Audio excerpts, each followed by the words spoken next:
سادتنا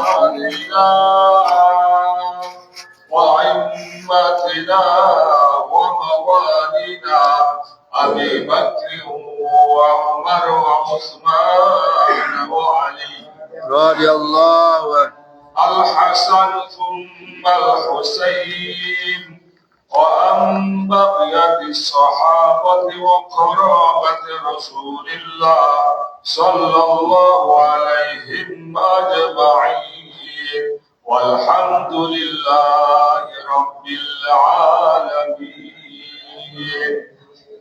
يا رب بالمصطفى بلغ مقاصدنا واغفر لنا ما مضى يا واسع الكرم.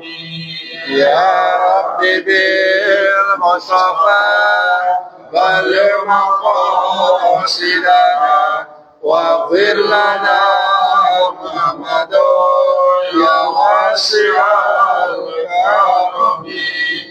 مولاي صل وسلم دائما ابدا على حبيبك خير الخلق كلهم.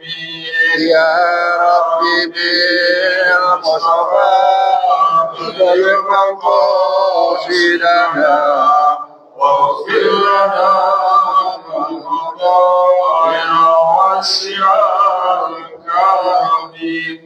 هو الحبيب الذي ترجى شفاعته لكل هول من الأهوال مقتحم.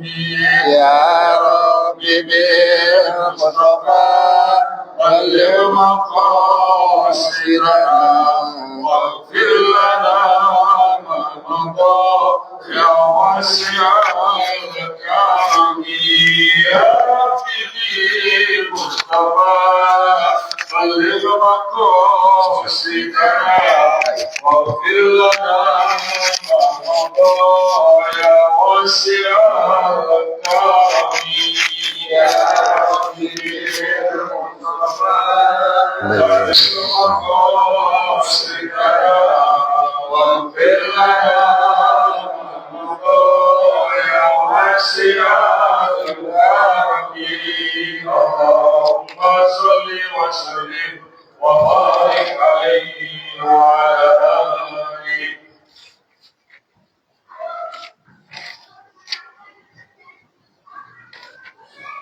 حضرات المصطفى رسول الله صلى الله عليه وسلم والمرسلين وأولياء الله الصالحين والعلماء العاملين الراسخين في العلم واليقين ولجميع سادتنا الصوفية أينما كان من مشارق الأرض إلى مغاربها. إن الله تعالى يبي درجاتهم في الجنة ويرفعنا من بركاتهم وعلومهم في الدين والدنيا والآخرة. ثم الفاتحة إلى آبائنا وأمهاتنا وجدادنا وجداتنا وعمامنا وعماتنا وإخواننا وأخواتنا وخالاتنا ولمن حق علينا ولمن جاهد في سبيلك وفي سبيل رسولك ولمن أنفق ماله وعلمه ودعاءه علينا وفي هذا المسجد والمجلس لنقص خصوصا.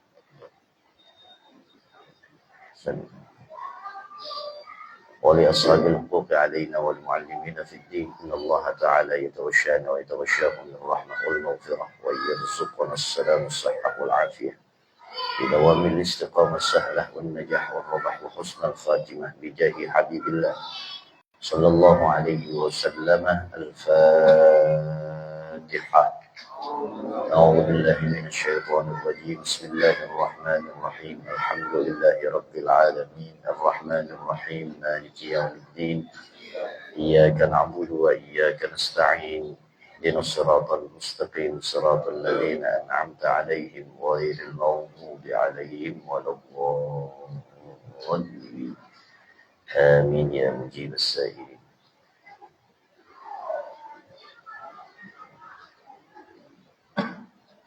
بسم الله الرحمن الرحيم. اللهم صل على سيدنا محمد وعلى آل سيدنا محمد. رب اغفر لي ولوالدي وارحمهما كما ربياني صغيرا. السلام عليكم ورحمة الله وبركاته.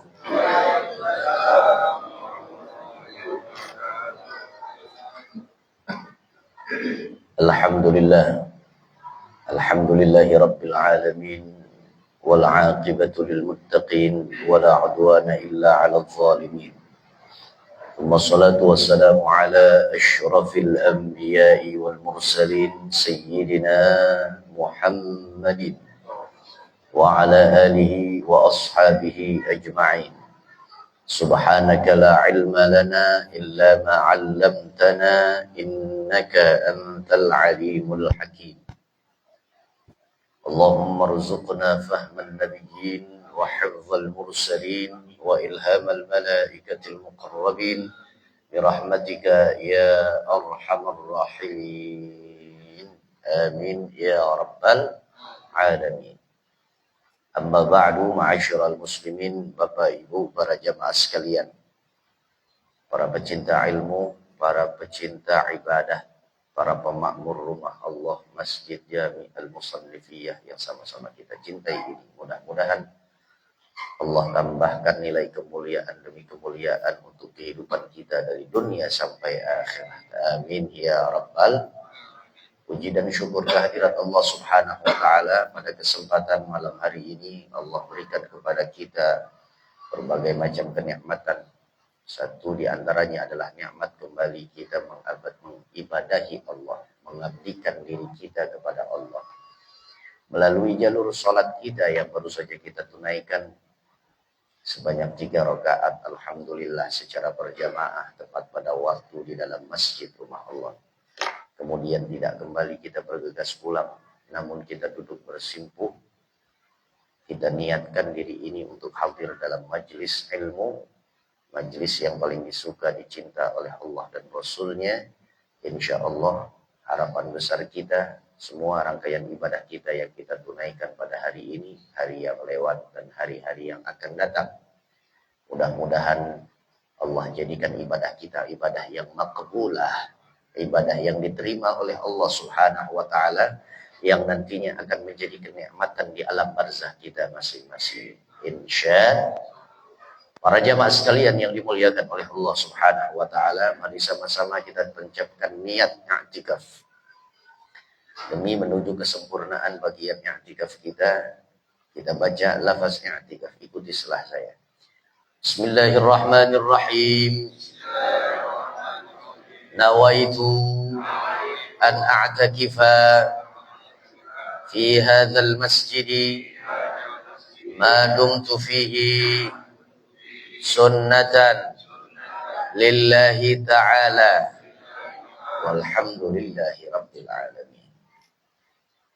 Para jamaah sekalian yang dimuliakan oleh Allah Subhanahu wa Ta'ala, kita lanjutkan kajian kita mengacu kepada kitab Mukhtarul Ahadits An-Nabawiyah wal Hikam Al-Muhammadiyah, dikarang oleh Syekh Sayyid Ahmad Al-Hashimi. Silahkan dibuka pada halaman yang ke-30, di nomor urut hadis yang ke-35.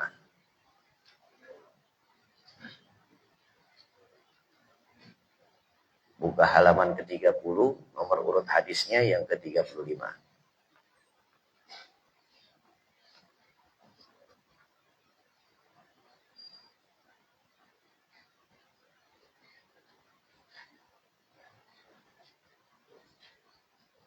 Sudah dapat yang Bapak? Yang Ibu sudah? Baik, kita baca bareng-bareng hadis. Bismillahirrahmanirrahim. Qala Rasulullah sallallahu alaihi wasallam, ahabbus salati ila Allah ta'ala salatu Dawudah, wa ahabbus siyami ila Allahi siyamu Dawudah, wa kana yanamu nisfal laili wa yaqumu thuluthahu wa yanamu sudusahu wa yasumu yauman wa yuftiru yauman. Rawahu Muslim. Baik. Yang mau baca fadhal, silahkan.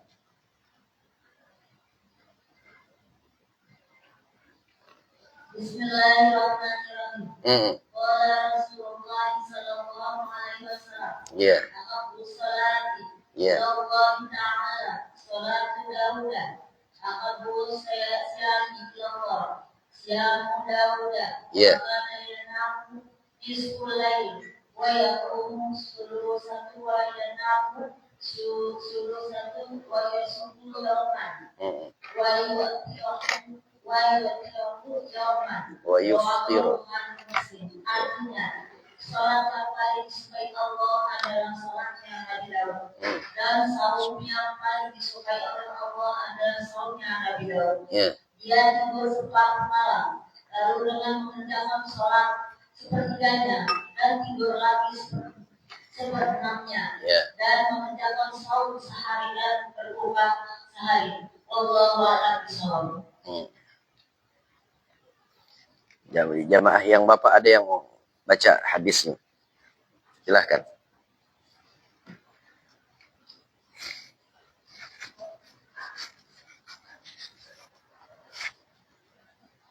Yang Bapak nggak ada yang baca, pre dulu. Oke, kita lanjut. Malam ini berarti Ibu lebih unggul dari yang Bapak. Alhamdulillah. Oke. Para jamaah sekalian yang dimuliakan oleh Allah Subhanahu wa taala. Hadis selanjutnya kita akan membahas tentang nilai keutamaan yang diberikan oleh Allah Subhanahu wa taala pada ibadahnya Nabi Allah Daud. Dalam hadis ini Rasulullah sallallahu alaihi wasallam menyampaikan informasinya. Nabi sampaikan di hadapan para sahabat, qala Rasulullah sallallahu alaihi wasallam, ahabbus salati ila Allah ta'ala salatu Dawud wa ahabbus siyami ila Allah siyamu Dawud wa kana yanamu nisfal laili wa yaqumu thuluthahu wa yanamu sudusahu wa yasumu yauman wa yuftiru yauman. Nabi sampaikan bahwa sebaik-baik sholat di mata Allah atau sebagus-bagus dan seutama-utamanya ibadah sholat adalah model ibadah sholatnya Nabi Allah Daud. Wa ahabbus siyam, tadi pada soal sholat, sekarang puasa.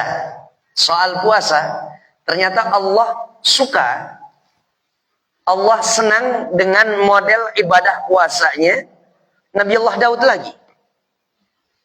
Ternyata Rasulullah Shallallahu Alaihi Wasallam diberikan oleh Allah bagian yang boleh dikatakan rangkaian dari ibadah para nabi-nabi yang lainnya, dari dua jenis ibadah, salat dan puasa. Salat dan saum, siam. Salat dan puasa adalah yang diunggulkan. Gimana tata cara ibadah salat dan puasanya Nabi Allah Daud. Sebagai role model juga. Rasul sampaikan, sebaik-baik salat adalah salatnya Nabi Allah Daud. Dan sebaik-baik nilai jenis ibadah puasa adalah ibadah puasanya Nabi Allah Daud.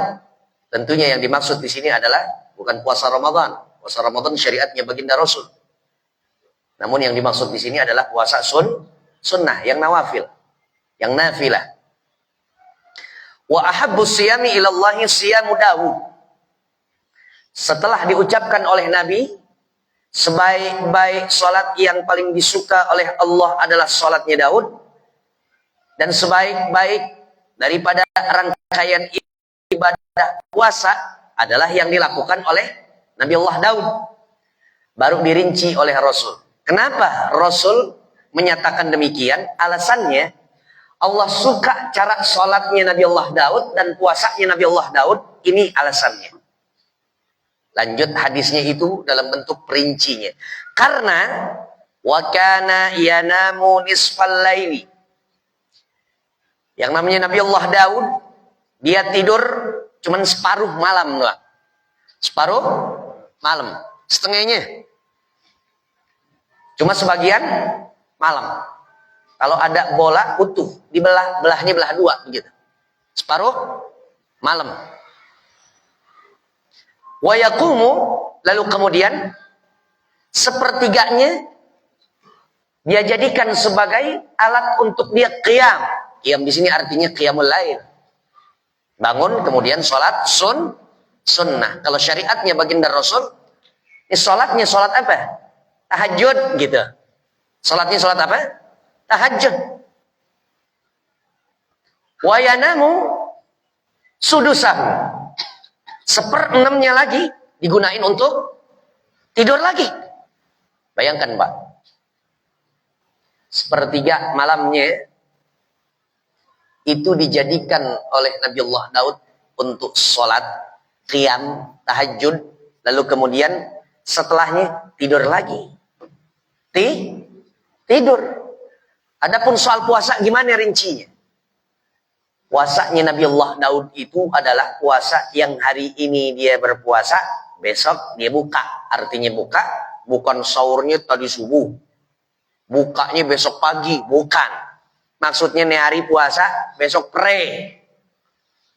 Besoknya lagi, puasa lagi. Besoknya lagi, pre dulu.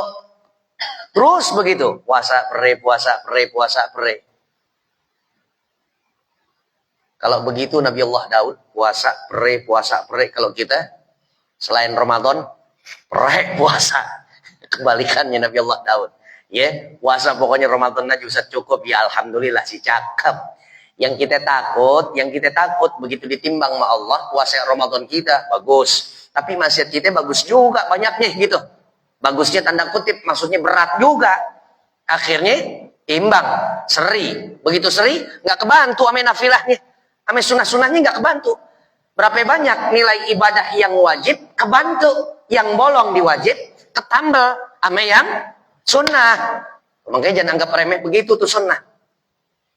Banyak umat Islam memberikan definisi tentang sunnah itu terlalu pesimistis. Memberikan pengertian tentang sunnah, ya lebih cenderung kepada nuansa keputusasaan begitu. Yang saya maksud gimana kira-kira? Begini Pak, sunnah itu wajib dulu nih. Ntar habis itu baru masuk ke sunnah. Wajib itu apabila dikerjakan dapat pahala. Kalau ditinggal dosa. Kalau sunnah dikerjain dapat pahala. Kalau nggak dikerjain nggak dosa. Ganti pengertian kita kalau gitu dari sekarang. Sunnah itu dikerjain dapat pahala. Kalau nggak dikerjain, sayang-sayang kebuang pahala sunnah. Tuh begitu tuh. Paham nggak kira-kira? Kalau kita artiin sunnah dikerjain dapat pahala, kalau nggak dikerjain ya nggak apa-apa. Jangan kata nggak apa-apa. Kita butuh tambahan pahala dari kerjaan sunnah kita. Maghrib cakep, Isya cakep, berjamaah pula di Al-Musannifiyah. Tapi sholat sunnah rawatibnya pegang dong. Iya enggak? Datang zuhur 4 rakaat 2 kali salam, tunain. Begitu selesai sholat zuhur, kasih lagi sunnahnya 2 rakaat. Tar begitu zuhur, tar begitu asar, tar begitu maghrib, tar begitu isya, tar begitu juga subuh dengan sholat sunnah fajarnya. Paham sampai sini ya Pak ya? Wajib dikerjain pahala, ditinggal dosa. Sunnah kerjain dapat pahala. Kalau ketinggalan dari sunnah sayang-sayang tuh gitu. Sayang. Biar jangan sampai sayang-sayang, ya lakonin. Begitu aja. Jangan bilang enggak apa-apa. Ntar kita bersandarnya dengan enggak apa-apanya itu tuh. Tuh ya, rubah mindset kita. Kasih pemahaman yang lebih apa? Bergairah, bersemangat untuk melakukan sunnah begitu. Insya. Nah, sementara disukanya oleh Allah Subhanahu wa taala dari rangkaian ibadah puasanya Nabiullah Daud, sebab Ini hari puasa, besok enggak. Ini hari puasa, besok enggak. Dan saya ingin meninjau. Saya ingin membahas dari sisi kehidupan Nabi Allah Daud itu sendiri, Pak. Sampai sebegitunya baginda Rasul, sebaik-baik makhluknya Allah, sepaling taat ibadahnya kepada Allah, bahkan dibandingkan dengan para nabi dan rasulnya Allah yang lain, termasuk Daud. Tapi dalam hal ini, Allah ilhami kepada baginda Rasul, Rasul puji daripada rangkaian ibadah nabi dan rasulnya Allah terdahulu, yakni Nabi Allah Daud. Meskipun baginda Rasul yang termulia, yang teragung, manusia yang terbesar di mata Allah yang besar. Kenapa sampai demikian? Sebab amalannya cakap Nabi Allah Daud. Jangan sampai lupa di antara kita bahwa siapa itu sosok Daud, Pak? Siapa sosok Daud? Ya Nabi Ustadz, paham Nabi. Dia juga Rasulnya Allah, paham. Tapi jangan lupa dari sisi harta benda, jabatan dan kedudukan yang diberikan oleh Allah kepada Daud, ini yang maha hebat. Ini yang maha hebat. Memang siapa Ustadz Daud? Daud itu babenya Sulaiman. Sulaiman anaknya Daud. Sulaiman yang kita kenal King of Solomon, Raja Sulaiman. Sulaiman dapat tahta kerajaan dari siapa, Pak? Allah. Melalui tangan siapa? Terah bapaknya. Terah bapaknya siapa? Daud. Nah, loh. Berarti Daud raja. Raja apa? Bukan rakyat jelata. Presiden nih. Bukan sipil belaka. Tapi ibadah sholatnya ditopin sama Allah, disanjung oleh Rasul. Ibadah sholat demikian, ibadah puasanya juga begitu. Sebaik-baik ibadah sholat Daud. Sebaik-baiknya ibadah puasa yang paling disuka oleh Allah adalah puasanya padahal seorang raja. Padahal seorang raja. Makanya nanti saat kita dihisap oleh Allah Subhanahu wa taala, satu riwayat Daud, satu riwayat lagi Sulaiman, yang akan ditampilkan oleh Allah sebagai apa? Bahan compare atau bahan perbandingan. Ada juga Nabi Allah Yusuf. Ada juga Nabi Allah Yusuf. Ada juga Nabi Allah Ayyub. Nabi Allah Ayyub. Dari sisi Daud dan Sulaiman, kekayaannya yang Allah ingin jadikan sebagai role model bagi orang-orang kaya. Nih di sini berdiri, ada Ayyub, ada Daud dan Sulaiman, ada juga Nabi Allah Yusuf. Dijajar itu masing-masing pasangannya. Nabi Allah Daud, Nabi Allah Sulaiman, persis diakurin sama orang-orang yang kaya, yang diberikan oleh Allah harta benda di atas rata-rata. Tapi mereka semuanya nggak sholat, nggak ibadahi Allah, nggak menunaikan hak Allah untuk diibadahi. Pertanyaan Allah cuma satu. Kenapa lo begitu? Lo lihat Daud, kurang kaya apa dia jadi raja? Lo kaya, lo konglomerat, kurang kaya apa? Bokasino Sulaiman punya kerajaan dari timur ke barat di dunia. Tapi mereka masih tetap sholat, mereka tetap ibadahi aku, mereka tetap memberikan hak-hak aku untuk disembah. Tuh Pak. Yang merasa kaya disidang oleh Allah Subhanahu wa taala. Bahasa kita dikonfrontasi, diamprokin, orang Betawi bilang. Amprok lo ayo, ame Daud. Amprok lo sama siapa? Sulaiman. Yusuf, gantengnya Masya Allah. Nah, perempuan-perempuan cantik Mesir ketika itu keiris tangannya telunjuknya hanya karena terpana dengan gantengnya, tampannya, rupawannya Nabi Allah Yusuf. Sampai ucapannya apa? Ya, ini mah bukan manusia, ini mah malaikat, kan begitu. Di dalam surah Yusuf. Zulaikha, kurang cantik apa Zulaikha? Zulaikha itu di antara sekian banyak wanita terbaik dan tercantik Mesir yang diangkat menjadi istrinya Nabi daripada Fir'aun adalah Zulaikha. berhasrat dengan Nabi Allah Yusuf. Iya enggak? Berhasrat dengan Nabi Allah Yusuf. Mau seganteng apa Ustaz? Kalau pengen tahu gimana gantengnya Nabi Allah Yusuf, ya meskipun nggak ada seujung kukunya gantengnya Nabi Allah Yusuf, paling nggak di kampung kita yang cukup ganteng, itu kayak Pak RW deh, tahun 80-an deh begitu. Ya, lu pada nggak tahu aja jadi warganya. Tahun 80, wow, ilaha illallah. Perempuan ngelihat Pak RW, semutan Pak. Kesemu, kelamaan bersila maksudnya. La haula wala quwata. Jangan lihat yang sekarang. Yang udah sepuhnya, ya tapi alhamdulillah masih bisa ngayom juga. Lihat tahun 80, tahun 75-an. Wa ilaha illallah, Pak RW kita. Doain mudah-mudahan sehat ya. Amin, insyaallah. Para jamaah sekalian yang dimuliakan oleh Allah, diamprokin orang-orang yang rasa rupawan, ganteng katanya. Wajahnya cakep katanya. Mau sholat takut jambulnya kena air wudhu katanya. Pret. Ya Pak, soalnya udah pakai ini nih Ustadz, udah pakai apa? Katanya, sekarang tuh apa? Pomen. Udah pakai? Pomen. Tahu pomen? Ya tanco deh. Kalau pomen nggak ngerti. Tanco. Udah pakai minyak kurang ngaring. Ya Pak? Lavender. Wah, udah klimis begitu. Allahu Akbar, Allahu Akbar. Aduh, azan lagi.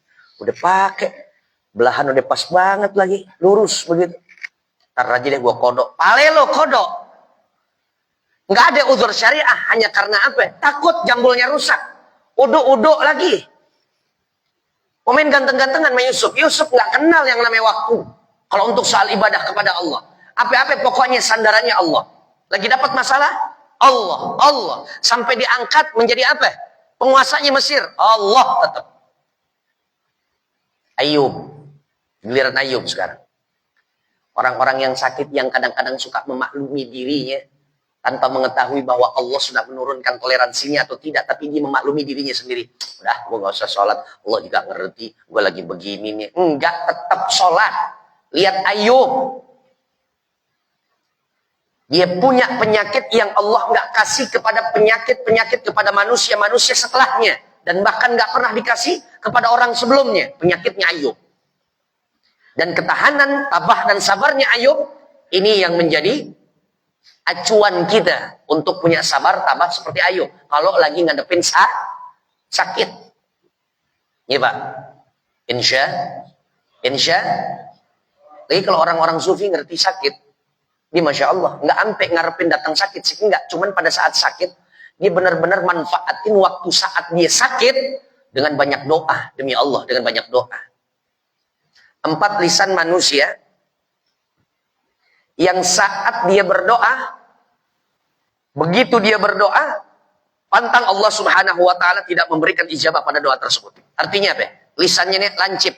Lisan lancip bukan versinya anak sekarang.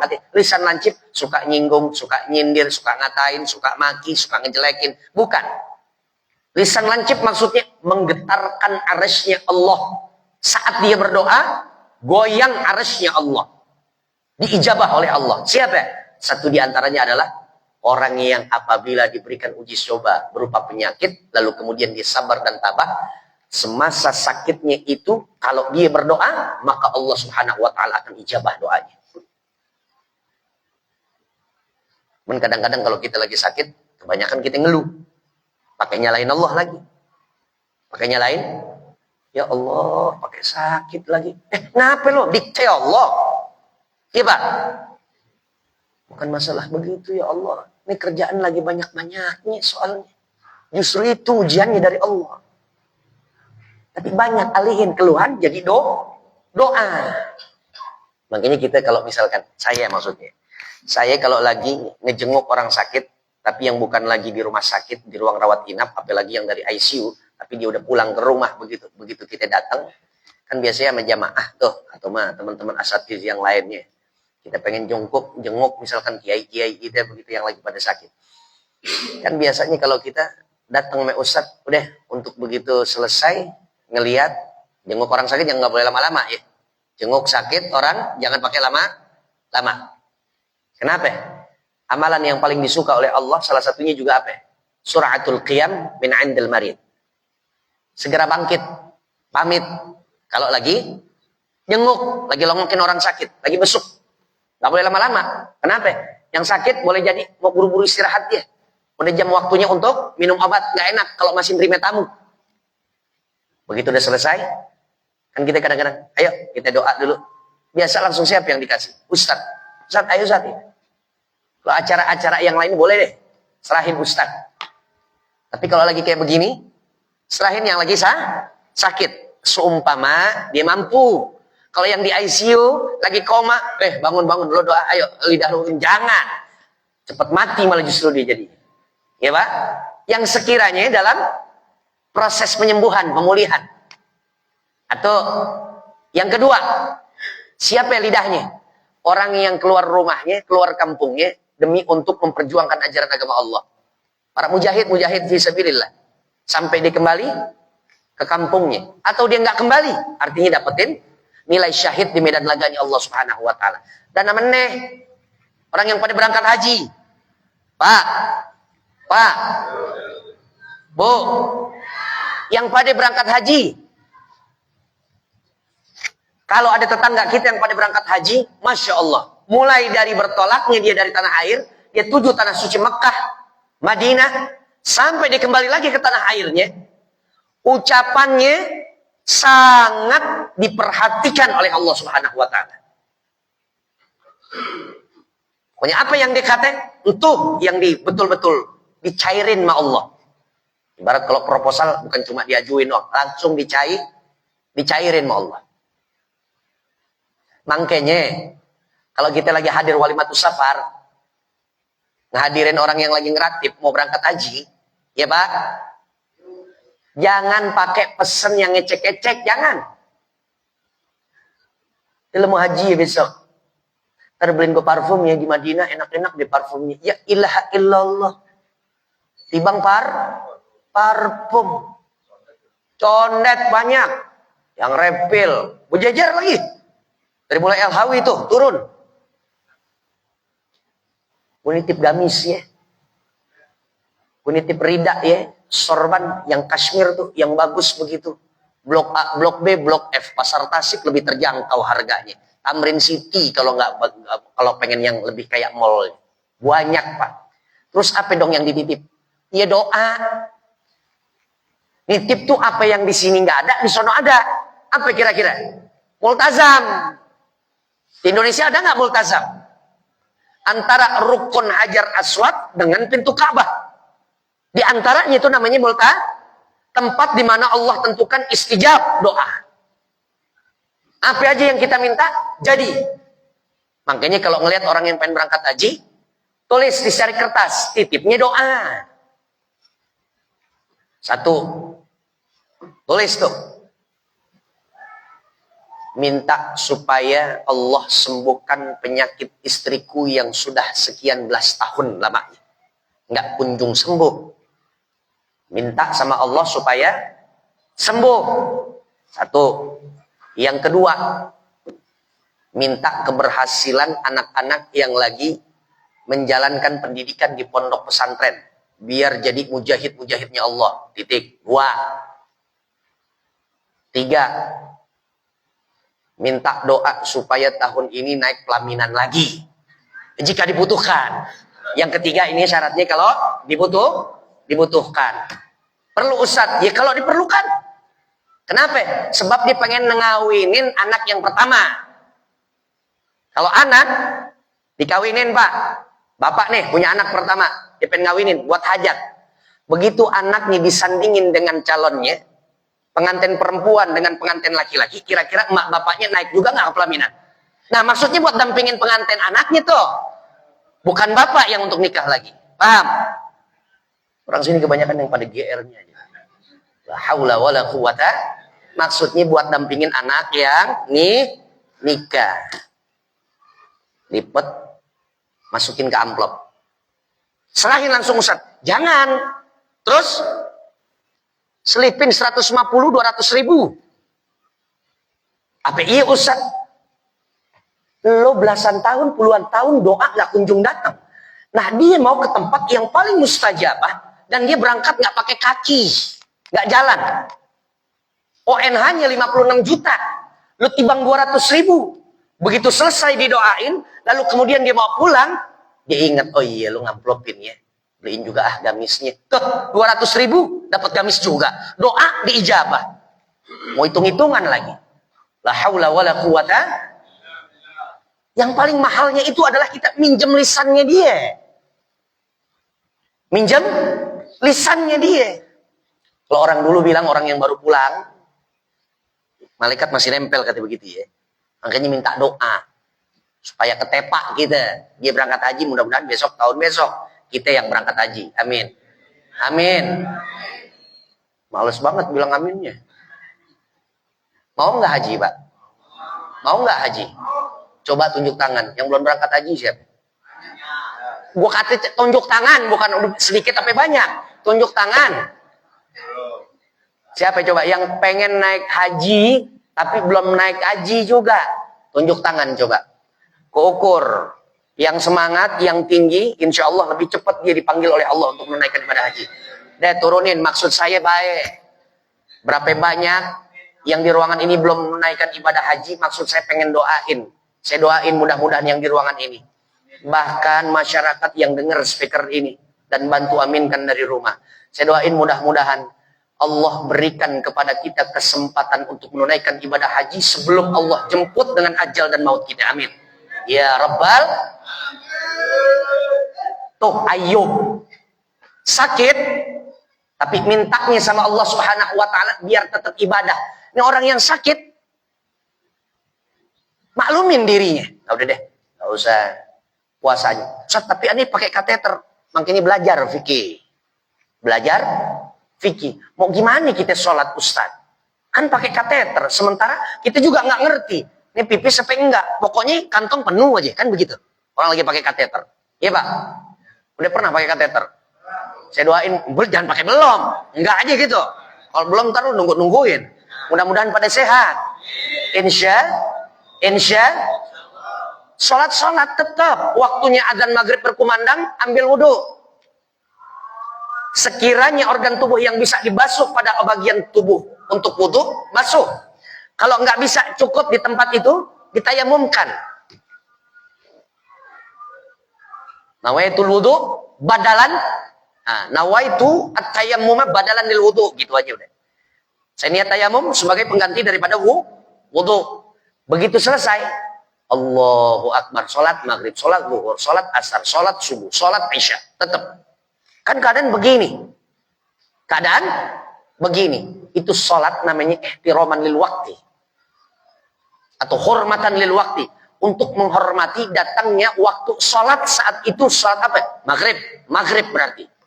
Keadaan kita kan begini Ustaz. Masih dalam keadaan najis. Enggak apa-apa. Begitu kita sehat, kodok. Makanya hitung. Saat kita sholat yang masih mengenakan apa? Kateter. Atau yang udah tua-tua tuh ya. Masih pakai diapers. Pempes. Ya, pakai pempes. Sekali waktunya dia diistinjain bersih, kodok aja nggak apa-apa. Rebahan nggak apa-apa. Nah, dispensasi banyak banget, rukhsah banyak banget, makanya belajar fikih. Orang kalau belajar fikih, setiap ibadah yang menjadi tanggungan untuk dirinya di hadapan Tuhannya, Allah Subhanahu wa taala, dia punya hidup nggak bakalan tebak-tebakan. Orang yang punya ilmu. Orang yang punya ilmu, hidupnya setiap melangkah nggak pakai hitung kancing. Halal haram, halal haram, halal haram, halal haram. Ya haram lagi padahal gue ngebat banget. Boleh enggak, enggak pakai ilmu namanya. Serba tebakan. Na'udzubillah. Tuh. Sementara Daud seorang raja, Pak. Daud orang yang punya banyak urusan. Namanya raja, ngurus rakyatnya sekian banyak, ngertibin para menteri-menterinya. Cuman tetap yang namanya Daud nggak meninggalkan nilai ibadah kepada Allah. Lihat bagaimana. Pertama dari sisi sholat. Sholatnya dia qiyam. Dia bangun malam. Padahal urusannya di pagi harinya, di siang harinya, di petang harinya, sampai menjelang dia mau tidurnya masih banyak urusan-urusan kenegaraannya. Daud.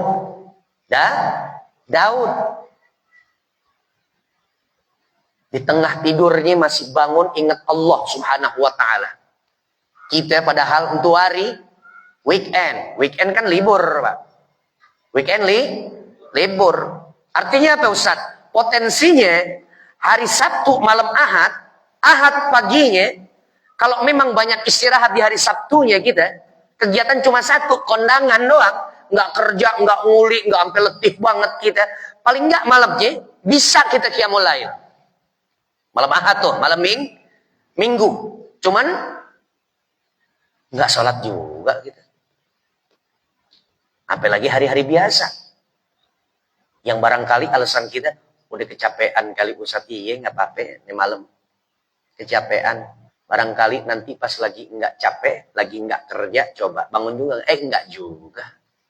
Nggak juga. Daud, saban malam, bangun sepertiganya. Jadiin sebagai apa? Alat untuk dia bersedap-sedapan dengan Allah. Waktu untuk dia bermesraan kepada Allah subhanahu wa ta'ala. Wa minal laili fatahajjad bihi nafilatan laka. Bangun malam, kejar pahala nafilah untukmu. Bang buat Allah? Enggak. Nah tahajud, kebutuhan siapa? Biar Allah merasa tambah mulia dengan tahajud kita. Pret. Setiap ibadah kita, pengabdian kita kepada Allah, enggak menjadikan apa-apa untuk Allah. Kita sholat untuk Allah, nambah mulia Allah, tetap kemuliaan Allah. Terus kita tinggalin sholat, kita enggak sembah Allah, kita enggak zikir Allah, enggak sebut namanya, enggak sanjung asma dan sifatnya Allah yang mulia. Apa kemudian Allah jadi tercela? Turun grade-nya Allah? Enggak. Allah Jalla Jalaluhu tetap di atas. Jalla Jadduhu. Posisinya selalu pada ranking yang teratas. Gak pernah yang namanya turun grade. Enggak Allah. Itu sifatnya manusia. Kadang up, kadang down dia. Manusia. Kalau Allah enggak. Cuman kita sholat, itu untuk kita sendiri. Asa. Kan gitu tuh. Lanjutannya. Pada surah apa nih? Suratul Isra ya. Wa minal laili fatahajjad bihi nafilatan laka asa ayyab'atsaka rabbuka maqaman mahmudah. Biar Tuhanmu akan menempatkanmu pada tempat yang terbaik. Artinya apa? Negeri akhirat itu adalah tempat yang paling engkau damba-dambakan. Bukan sesuatu yang engkau cemaskan. Artinya apa? Yang cemasin adalah soal neraka. Yang kita dambain apa? Ya sorga. Dan sorga akan berperingkat. Betul. Sorga berperingkat. Paling atas adalah Firdaus. Makanya disebutnya Al-A'la. Firdausil A'la. Mau nggak di situ, Pak? Mau nggak negeri akhirat kita di situ? Sebab Firdausil A'la ini adalah tempat baginda Rasul. Tempat baginda Rasul. Paling atas surga. Apalagi kalau diberikan kehormatan oleh Allah sebagai apa? Penemannya Nabi, pendampingnya Rasul di Firdausil A'la, berjejer, berbaris sama siapa? Sama orang-orang yang menyantuni anak yatim. Tuh tempat terbaik. Maksudnya asa ayyab'atsaka rabbuka maqaman mahmuda, itu artinya tahajud buat kita. Kenapa dilestarikan kerajaannya Daud? Karena memang Daud paham melalui sholatnya Allah akan lestarikan kerajaannya untuk dirinya. Betul? Betul. Sekarang soal puasa. Puasanya gimana tadi kita bilang? Ini hari puasa, besok pere. Itu Daud. Makanya dikasih kaya. Kenapa kita nggak kaya kayak Daud? Kenapa kita nggak kaya seperti Daud? Kenapa? Ya lihat aja sholat kita. Tahajud kita. Lihat puasa kita gimana? Kadang kalau enggak Ramadan, ya Allah, sulit banget kita puasa. Buat yang sunnah, padahal kan pelatihan buat Ramadan. Ya, catat ya, besok tanggal 5 Juni. Jangan tinggalin, Yaum Arafah. Ada puasa sunnah Arafah. Almanak kita, bunderin Mbak. Jatuhnya hari Kamis tuh, dobelin. Sama puasa sunnah Kamis. Tanggal 5. Bu, minta duit sama bapak. Kalau perlu dari 8 Zulhijjah. Dari 8 Zulhijjah puasa sunnah tarwiyah. Berarti dari hari Rebonya. Minta duit buat belanja. Pak, kasih duit. Dia mau masak sahur loh, yang ibu. Mau masak sahur buat 2 hari, Rebo, Kamis. Jumatnya kita Idul Adha. Rebo, 8 Zulhijjah, tanggal 4 Juni, Tarwiyah. Ya. Yeah. Kemisnya 9 Zulhijjah, Yaum Arafah. Mereka yang ada di wukuf padang Arafah sedang menunaikan ibadah puncak klimaks hajinya. Kita di sini dibagi job sama Allah Subhanahu wa taala. Mereka yang kumpul menunaikan ibadah haji di 5 Juni, 9 Zulhijjah, Yaum Arafah. Nah, kita di sini yang puasa. Bagi job. Jangan di sono udah kita nggak berangkat haji, di sono udah berangkat haji, terus kita di sini nggak ngapa-ngapain begitu. Nah, salah. Yaum Arafah adalah 1 hari yang paling mulia kurun 1 tahun. Yaum Arafah. Hari Arafah.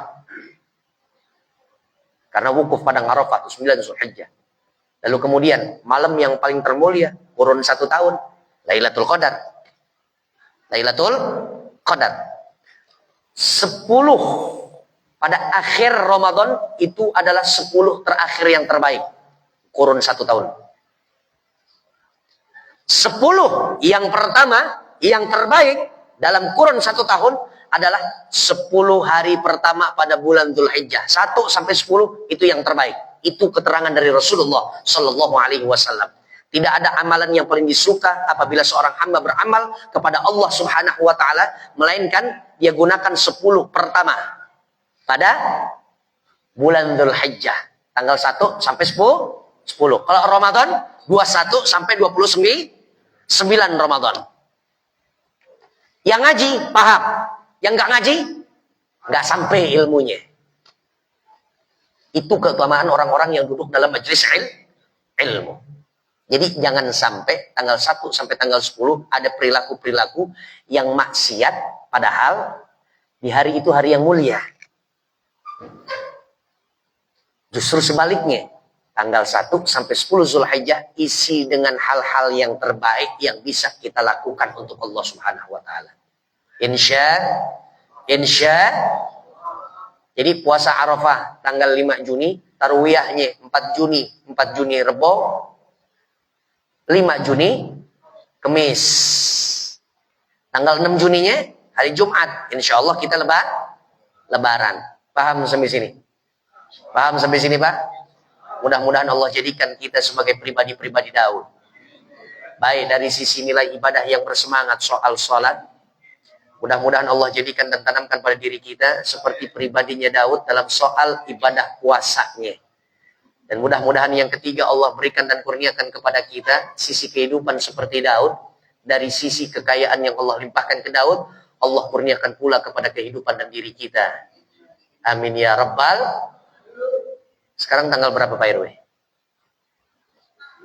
21. Untuk Juni 21 ya. Kita masih ketemu lagi nggak sebelum Lebaran? Ketemu lagi nggak Rebo malam Kamis sebelum Lebaran? Ketemu iya. Abai, saya mau tawar-menawar sama jamaah. Boleh nggak tawar-menawar? Tapi saya nggak dagang maksudnya tawar-menawar di sini. Sebab di dalam masjid. Tawar-menawar begini, tawar-menawar saya maksudnya adalah soal materi. Soal materi. Kira-kira setuju nggak kalau seumpama pada kesempatan yang akan datang, tentunya 2 pekan yang akan datang, saya kembali ngajar dan bertugas di tempat ini. Karena itu mendekati dari penyelenggaraan ibadah kurban atau udhiyah. Saya ingin angkat soal fikih berkurban. Kira-kira setuju nggak?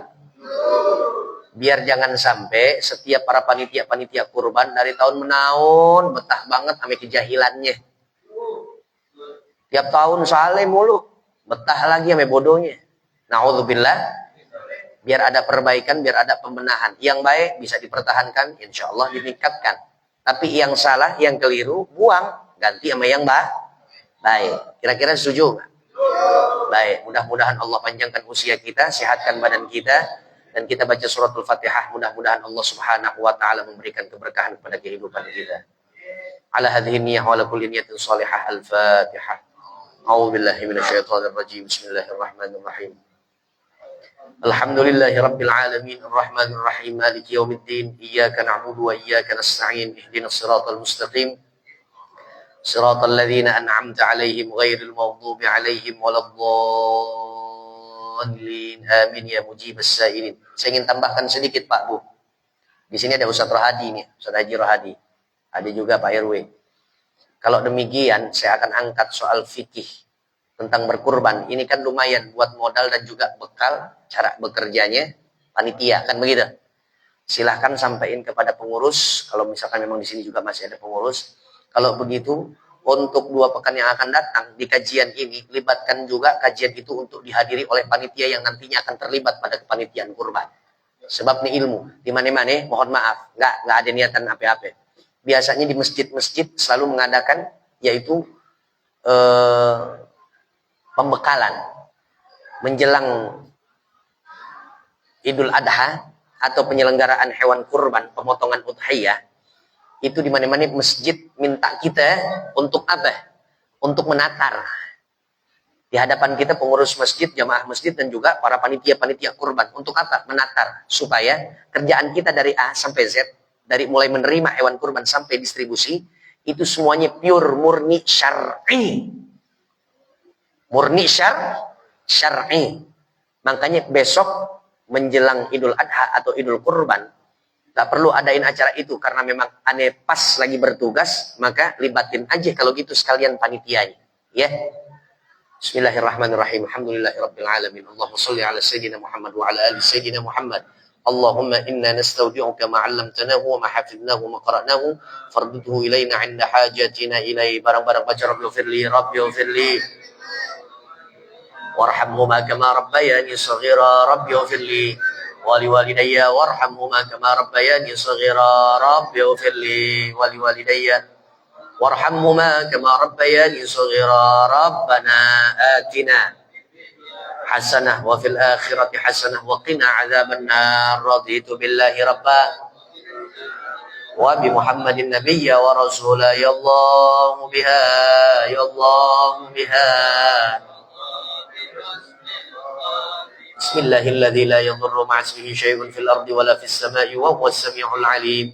أفضل ما قلته أنا والنبيون من قبلي لا إله إلا الله لا إله إلا الله لا إله إلا الله محمد رسول الله صلى الله عليه وسلم.